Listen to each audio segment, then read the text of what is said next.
everyone, welcome to FO Golf Channel. Today we're over here at Smoke Rise Country Club. This is a really hilly course, so I figure it's a great idea to do an episode to teach you how to handle some of the tricky lies, like the balls below you, the balls above you, and uphill lie and downhill lie. And I also have one of my clients, Peter Beverly. Hello. Peter, say hello. Hello. Thank you. And I have Scott, one of our, obviously you probably heard Scott's voice before. Scott, FO Golf member, and helping me out. So we're gonna have fun today. All right, guys.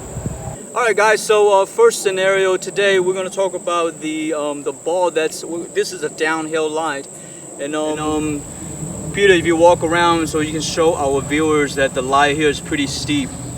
All right, this is a downhill lie. I'm gonna do a downhill setup.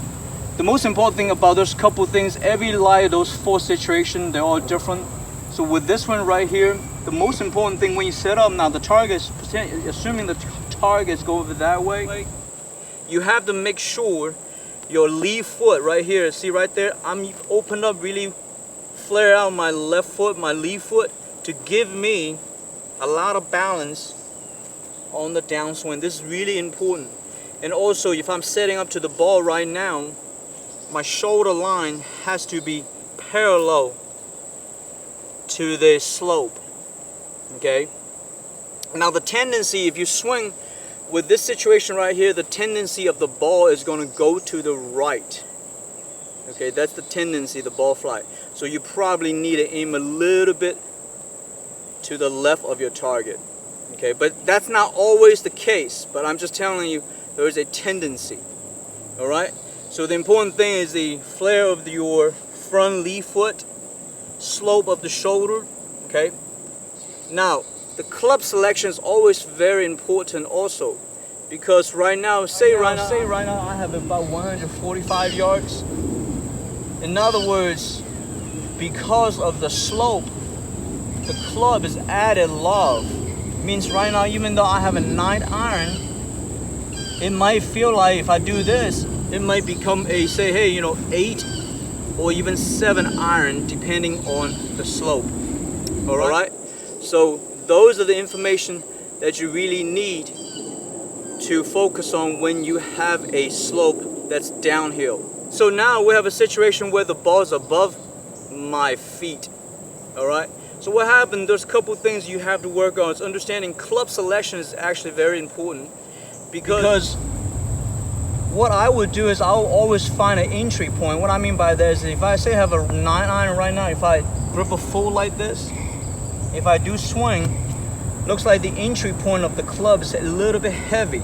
So what I would do is I would choke down on it a little bit.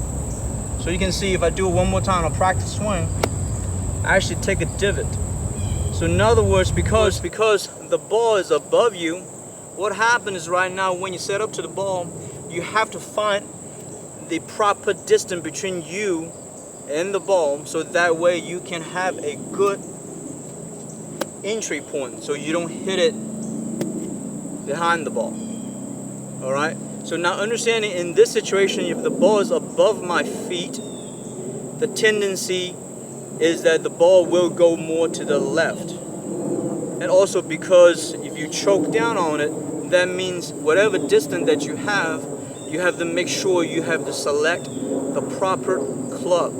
I have a 9 iron right now. That means I might need to go to an 8 or 7, or sometimes go down, depending the situation and the distance.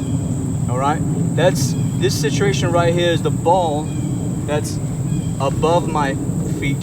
And also, you also want to feel like your body weight is not on your heels, not like this, but more in the middle of your shoes. Okay, all right, so that will give you the best opportunity and chances to make a good swing when the ball is above your feet. Now we have third situation. In this situation, the target is going that way, so I have a uphill lie.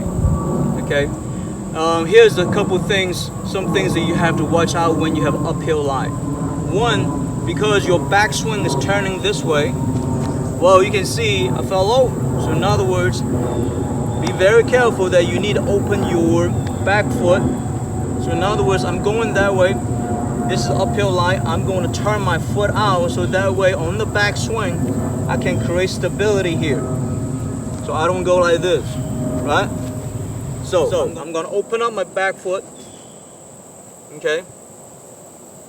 Now remember, in this situation, the tendency of the ball is going to go left. This is an uphill lie, all right? So open up this foot, and also now obviously right now because I'm setting up this way, my shoulder line is going to be parallel to the slope. So that's something you don't have to check. But a lot of times, depending on the slope, you might have to also check your parallel line between the ground and your body, right?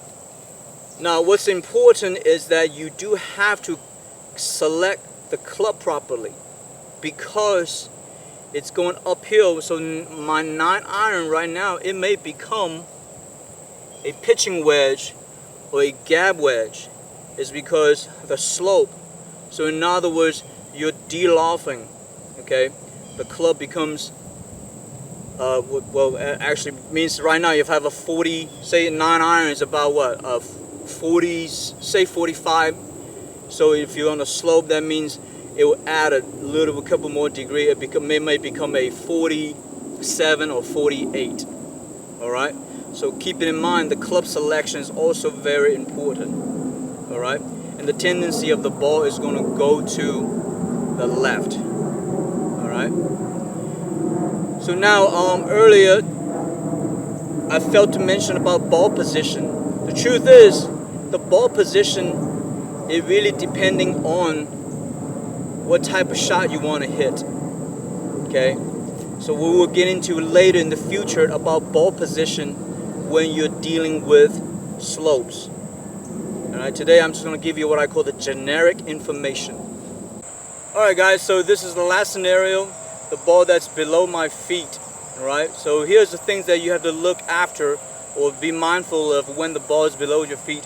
One, the tendency of the ball is obviously is going to go to the right. Okay, that's the tendency.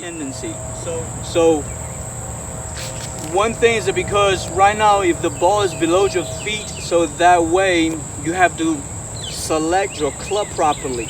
Right now I have a 7.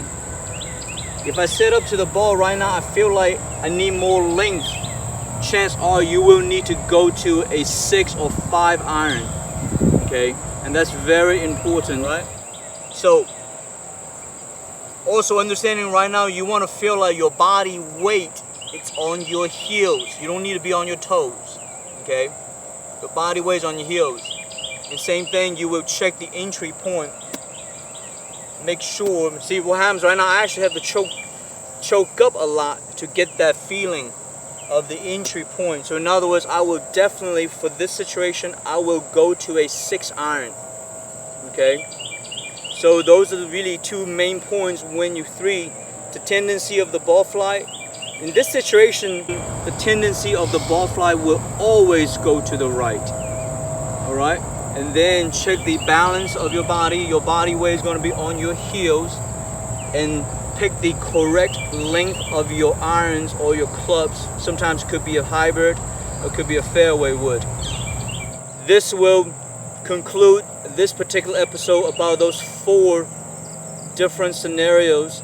Now we will get into later as far as ball position, but right now what I would encourage you to do is just put the ball slightly left of center. Now for your lefty, obviously it's going to be right of center, okay? Like I say right now, slightly left of center. Alright, so click like and subscribe to our channel. Let me know if you have any questions. Leave a comment or email me. We will do more episodes based on different slopes and light. You know, we'll get into a lot more detail in the future when we're dealing with like really shot making. But today in this episode, I'm just telling you and showing you the generic stuff, the common sort of really I call the common sense stuff that you need to know when you play a Hilly golf course. Alright, so thank you for watching. Thank you guys, thank you Peter, and thank you Scott. Alright, you're welcome. No problem. See y'all later.